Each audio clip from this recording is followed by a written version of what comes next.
हिमाचल प्रदेश देवभूमि है। बिल्कुल सर। हिमाचल प्रदेश वीर भूमि है। हिमाचल प्रदेश और अनन्य प्रकार के गुणों से ओतप्रोत है। हिमाचल की आबादी के हिसाब से सर्वाधिक लोग डिफेंस में हैं जी। और बलिदानों के मामले में भी हिमाचल अग्रणी है। आज हम अगर जे देखें तो देश के जो हर फील्ड के अंदर लोग हैं उनमें हिमाचल के लोगों ने अपनी जगह बनाई है, जमाई। युवा बहुत जिसको कह सकते हैं कि नौकरी की तलाश में फ्रस्ट्रेशन की तरफ आगे बढ़ रहा है। और पिछले 3 साल में जब से कांग्रेस की सरकार आई उसकी फ्रस्ट्रेशन और ज़्यादा बढ़ी। नमस्कार दर्शकों, आप देख रहे हैं इंडिया न्यूज़। मैं हूं आकर्ष कौशिक और आज हमारे साथ मंच के इस मौके पे हिमाचल प्रदेश के बीजेपी प्रेसिडेंट माननीय राजीव बिंदल साहब मौजूद हैं। सबसे पहले तो सर बहुत बहुत वेलकम हमारे मंच पे, हमारे इस पॉडकास्ट पे। आपका बहुत बहुत शुभकामनाएं। बहुत धन्यवाद आकर्ष जी, आपने हमें इंडिया न्यूज़ के इस मंच के ऊपर पॉडकास्ट में आमंत्रित किया। सभी दर्शकों को भी नमस्कार और इंडिया न्यूज़ को भी बहुत बहुत नमस्कार। जी, सबसे पहले तो सर मैं हिमाचल के युवा के बारे में सवाल उठाना चाहूँगा और उससे पहले भी मैं ये जानना चाहूँगा कि जिस हिसाब से जब आप युवा थे, आपने हिमाचल के लिए एक बहुत छोटी उम्र से काम करना शुरू कर दिया था, समाज सेवा करनी शुरू कर दी थी, तो आज के दौर में क्या हिमाचल का युवा भी उसी तरफ जा रहा है, उस डायरेक्शन में है या कुछ कमी है? हिमाचल प्रदेश देवभूमि है। बिल्कुल सर। हिमाचल प्रदेश वीर भूमि है। हिमाचल प्रदेश और अनन्य प्रकार के गुणों से ओतप्रोत है और वो हिमाचल प्रदेश के प्रत्येक व्यक्ति के रक्त में प्रवाहित धमनियों में प्रवाहित होने वाला जो रक्त है जी, वो बहुत विशिष्टता लिए हुए है। मैंने कहा वीर भूमि है, तो हिमाचल की आबादी के हिसाब से सर्वाधिक लोग डिफेंस में हैं जी, और बलिदानों के मामले में भी हिमाचल अग्रणी है। बिल्कुल। इसी तरह देवभूमि है, तो वो स्वभाव से बहुत मधुर है, शांत है और वो जो शांत जीवन है वो उसकी विशेषता है। अब रही बात बेरोजगार युवक की, हमारे यहाँ से निकलने वाला युवक अच्छी शिक्षा प्राप्त करके सारे विश्व के अंदर अपनी धाक जमा रहा है। बिल्कुल। वो हिमाचल से निकलने वाले डॉक्टर हों, हिमाचल से निकलने वाले इंजीनियर हों, हिमाचल से निकलने वाले अनन्य प्रकार की सर्विसेज में जो लोग निकलते हैं जी। और आज हम अगर जे देखें तो देश के जो हर फील्ड के अंदर लोग हैं उनमें हिमाचल के लोगों ने अपनी जगह बनाई है, जमाई। परंतु विडंबना कुछ अलग प्रकार की है। पिछले कुछ समय से और पढ़ा लिखा बेरोजगार उसकी संख्या निरंतर बढ़ रही है। जी। उसके लिए जॉब अपॉर्चुनिटीज कम हैं, उसके लिए रोजमर्रा जीवन को आगे कैसे बढ़ाए उसके लिए चुनौतियां बहुत ज़्यादा हैं। बिल्कुल। और क्योंकि शिक्षा का जो है वो बहुत ज़्यादा बढ़ा है, कोई ग्रेजुएट है, पोस्ट ग्रेजुएट है, MBA है, इंजीनियर है, तो उसके कारण और सबको ये लगता है कई बार कि हमें शायद सरकारी नौकरी मिल जाए तो स्टेबल होगा, हमारा जीवन भी स्टेबल होगा। और अब तो आकर के उसके लिए प्राइवेट क्षेत्र में भी अपॉर्चुनिटीज़ की कमी हो गई है। बिल्कुल। इसलिए युवा बहुत जिसको कह सकते हैं कि नौकरी की तलाश में फ्रस्ट्रेशन की तरफ आगे बढ़ रहा है। और पिछले 3 साल में जब से कांग्रेस की सरकार आई उसकी फ्रस्ट्रेशन और ज़्यादा बढ़ी। कारण ये कि वो बच्चा लाइब्रेरी में जा रहा है, एग्ज़ाम की तैयारी कर रहा है, पर सर्विस कमीशन ही बंद हो गया, Himachal Pradesh service selection board भंग हो गया, 3 साल से उसमें एक भी पोस्ट नहीं निकली। वो तैयारी तो कर रहा है, लाइब्रेरियों की चक्कर काट काट करके वो फीस दे दे करके दुखी हो गया, परंतु उसको अपना एग्ज़ाम देने की अपॉर्चुनिटी नहीं मिल रही। तो ऐसे में उसकी फ्रस्ट्रेशन बहुत बढ़ी और एक भी नौकरी सही अर्थों में 3 साल में नहीं निकली। उसके कारण उसने मन बना लिया कि मैं अब लाइब्रेरी भी छोड़ रहा हूँ, मैं एग्ज़ाम की भी तैयारी नहीं कर इंतज़ार रहा हूँ। छोड़ रहा हूँ। अनेक बच्चे जो शहरों में रह करके तैयारी कर रहे थे वो गांव में वापस चले गए, इसी इंतज़ार में करते करते कि अब कोई उम्मीद भी उनकी नहीं टूट दिख रही। गई है। और 2 ढाई 3 साल लगातार सड़कों पर जाना, नारे लगाना और करते करते उसका पूरी तरह से मन टूट गया है। तो ये एक विडंबना की स्थिति है। बिल्कुल। जबकि गुणवत्ता में, क्वालिटी में हिमाचल का युवा श्रेष्ठ है, श्रेष्ठ है। मेहनत में बहुत अग्रणी है। अब जो हमारा बच्चा, हमारा युवा किसान का काम करता है, ऑफ सीजन वेजिटेबल पैदा करता है, उसकी मेहनत का अनुमान नहीं लगा सकते। बिल्कुल। आप हरियाणा से आते हैं तो हरियाणा में बंदा ट्रैक्टर पर बैठता है और ज़मीन को बहा देता है, बीज डालता है, ट्यूबवेल लगाता है, पानी देता है। हमारे यहाँ का किसान वो एक एक बीज को लगाता है, एक एक पौधे को लगाता है, फिर पूरी गर्मी एक एक डब्बे से पानी देता है, जी। उनको पौधों को बचाता है, तब जा कर के उसको थोड़ी बहुत क्रॉप मिलती है। यानी उसकी मेहनत का कोई कंपैरिजन नहीं है, पर बिल्कुल। उसको आज जो अपेक्षाएं हैं वो उसकी पूरी नहीं हो रही, इसलिए बेरोजगार युवा फ्रस्ट्रेटेड दिख रहे हैं। इसलिए बिल्कुल बेरोजगार युवा फ्रस्ट्रेटेड दिख रहा है। पर इसमें एक सवाल और मैं जोड़ूंगा सर, कि जिस हिसाब से हमने सरकारी नौकरियों की बात की और उस हिसाब से हमने किसानों की भी बात की, आपने बीच में प्राइवेट सेक्टर का भी जिक्र किया, तो क्या हिमाचल प्रदेश के अंदर प्राइवेट सेक्टर की इन्वेस्टमेंट को की बढ़ोतरी में ज़रूरत है, आवश्यकता है, उस डायरेक्शन में काम होना चाहिए? और अगर रोजगार नहीं मिल रहा है युवाओं को, तो और क्या तरीके हो सकते हैं जो हिमाचल के युवा को और बेहतर पोजीशन में लेके जा सकता है? बहुत अच्छा सवाल किया आपने। मैं थोड़ा पीछे ले जाता हूँ। जी। हिमाचल प्रदेश में इंडस्ट्रियल डेवलपमेंट वो 1 दिसंबर 2002 के बाद आई। श्रद्धेय अटल बिहारी वाजपेयी जी देश के प्रधानमंत्री थे और उन्होंने सोलन में आकर के घोषणा की और इंडस्ट्रियल पैकेज हिमाचल को मिला। तात्कालिक उस समय बीजेपी की सरकार थी हिमाचल में और अटल जी की सरकार दिल्ली में थी, तो वो इंडस्ट्रियल पैकेज मिला। उसके बाद बड़ी मात्रा में इंडस्ट्री हिमाचल प्रदेश में आई जी। और एक रोजगार का सृजन हुआ। बिल्कुल। परंतु वर्तमान कांग्रेस सरकार ने बिजली का दाम बढ़ा दिया। जो आकर्षण उस इंडस्ट्रियलिस्ट को था कि मुझे 24 घंटा बिजली मिल रही है, सस्ती बिजली मिल रही है, उसकी बिजली आज हरियाणा पंजाब से महंगी हो गई। तो वो रोजगार के मामले में हम बैकफुट के ऊपर आकर खड़े हो गए।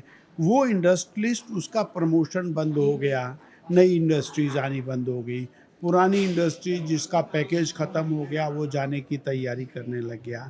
तो ये एक बहुत बड़ा सेटबैक लगा। इसके साथ जो दूसरा एम्प्लॉयमेंट का सेक्टर है वो टूरिज़्म है। तो हिमाचल में टूरिज़्म एक बड़ा सेक्टर है, बहुत बड़ा सेक्टर है। परंतु 2023 में आपदा आई, 24 में आई, 25 में फिर आपदा आई।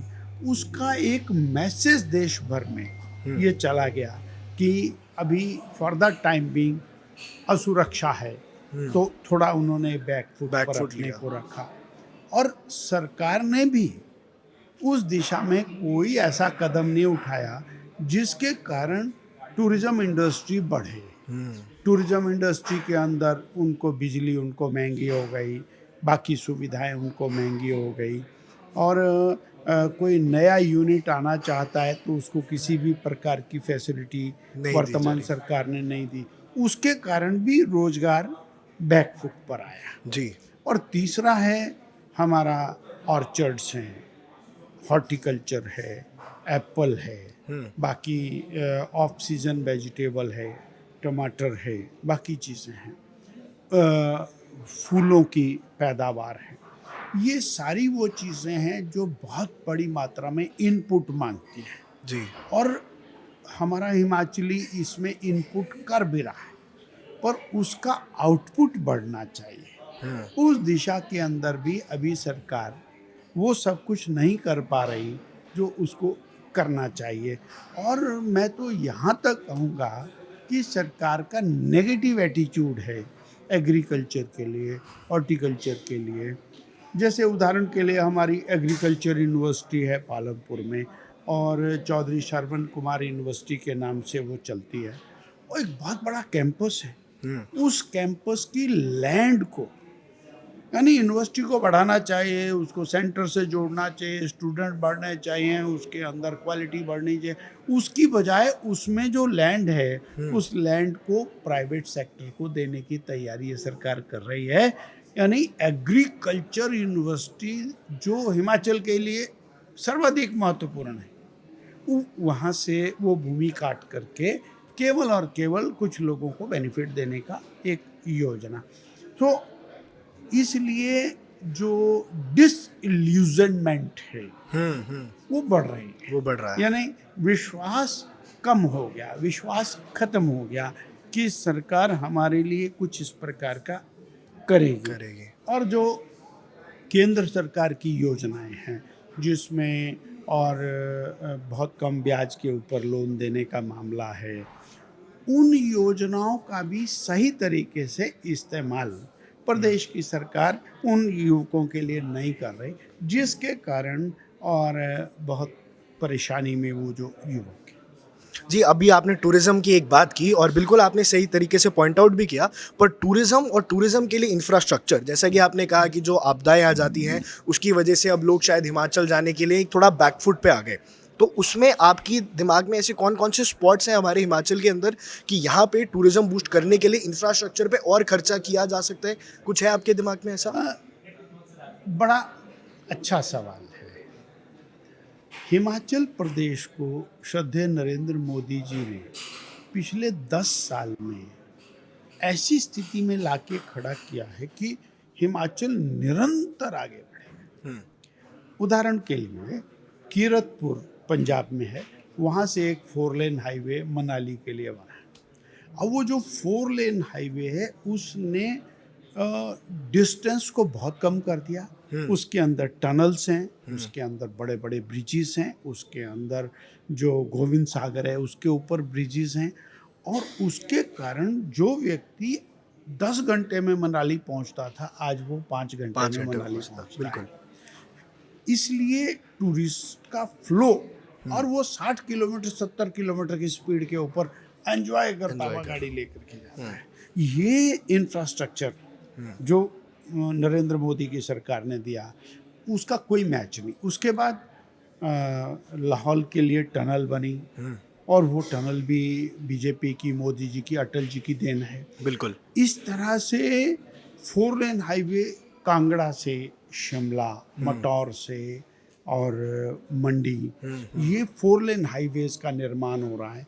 कालका से शिमला, शिमला से ढली। सो ये जो 4 लेन हाईवेज और टनल्स का निर्माण है ये हिमाचल के भविष्य को ऑल टुगेदर बदलने वाला है। बिल्कुल। ये जो चारों तरफ को बनने वाला 4 लेन हाईवे है इसके 2 साल 3 साल में कंप्लीट होने वाला है।